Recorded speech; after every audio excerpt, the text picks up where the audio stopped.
Warahmatullahi wabarakatuh. Nama saya Muhammad Angga Kusuma.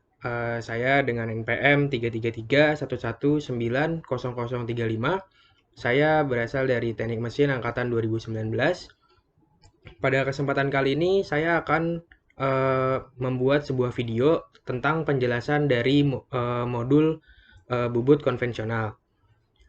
Video ini dibuat semata-mata untuk memenuhi tugas yang diberikan oleh asisten lab dengan tujuan memenuhi nilai yang akan diberikan. Oke, pada kesempatan kali ini saya akan menjelaskan tentang definisi-definisi dari bubut konvensional, proses-proses pembuatannya bagaimana, terus juga ada sistem persumbuannya, dan lain-lain. Mari kita mulai.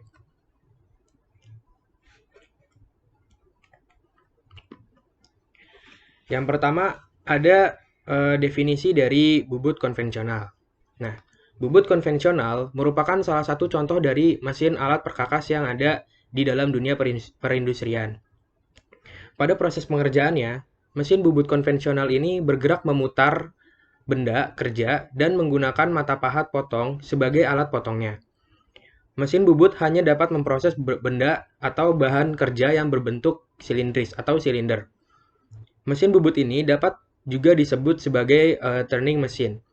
Fungsi dari mesin bubut ini untuk membuat benda berbentuk silindris menjadi sebuah poros lurus, poros bertingkat, poros tirus, poros beralur, dan yang lain-lain yang masih banyak lagi yang dapat dikerjakan oleh mesin bubut konvensional ini.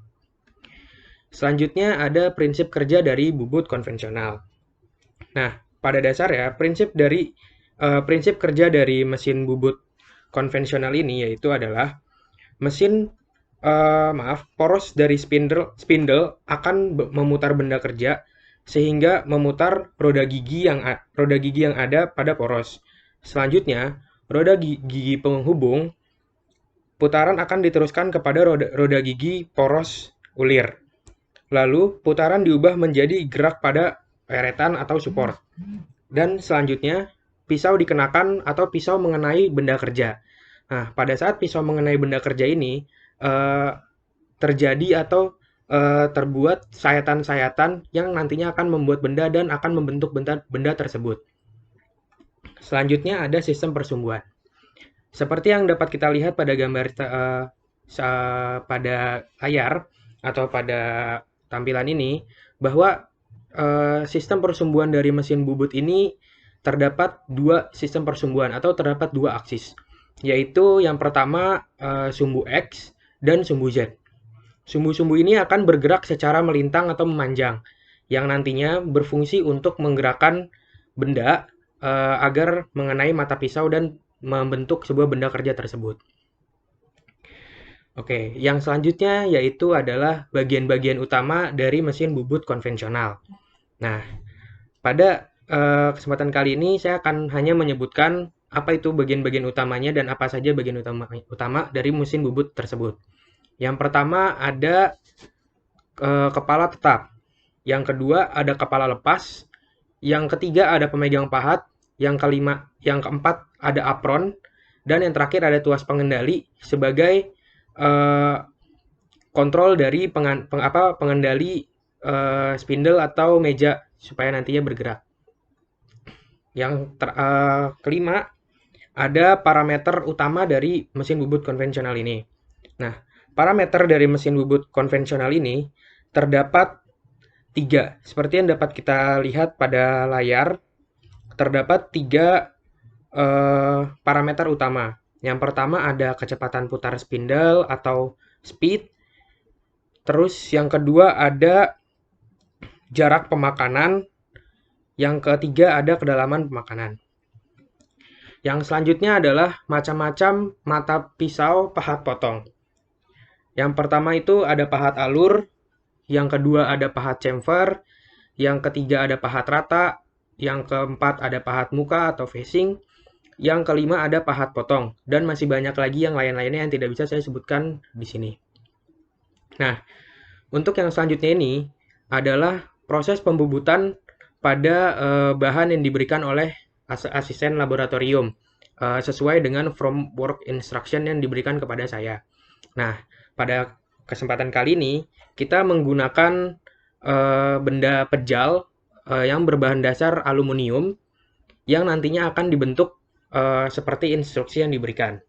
Nah, pertama-tama benda pejal tersebut dipasangkan kepada mesin bubut, dijepit, pastikan dia kuat dan tidak goyang. Nah, yang kedua, proses pembubutan ini dimulai dengan cara membuat alur pertama, yaitu seperti yang bisa kita lihat pada gambar ini. Ini adalah alur pertama yang kita buat, dan mata pisau pahatnya yang kita gunakan tentunya adalah mata pisau alur. Yang kedua, kita membuat pahat alur yang kedua atau pembubutan alur yang kedua.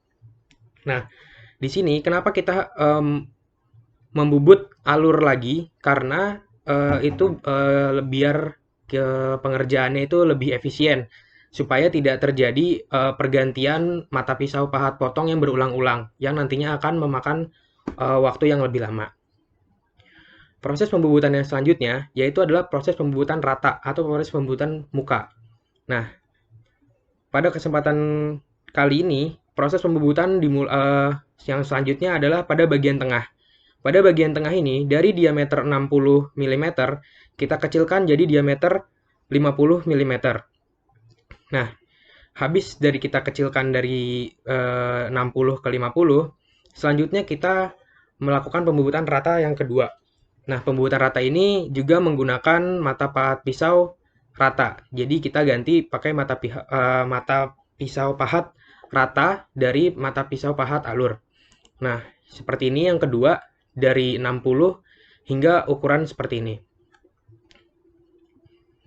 Nah, yang selanjutnya itu adalah pembuatan tirus. Pada pembuatan tirus ini kita tetap menggunakan mata pahat pisau rata. Nah, proses yang selanjutnya ini adalah pembuatan tirus pada tengah. Yang tengah ini kita buat tirus hingga ukuran seperti ini dengan melalui perhitungan yang sudah dilakukan. Nah, proses yang terakhir yaitu menjadikan bentuk tirus pada bagian depan yang ini. Ini kita jadikan tirus dari diameter yang tadi hingga jadi diameter segini. Sekian yang bisa saya sampaikan. Kurang lebihnya mohon maaf. Terima kasih atas perhatiannya. Wabillahi taufiq wal hidayah. Wassalamualaikum warahmatullahi wabarakatuh.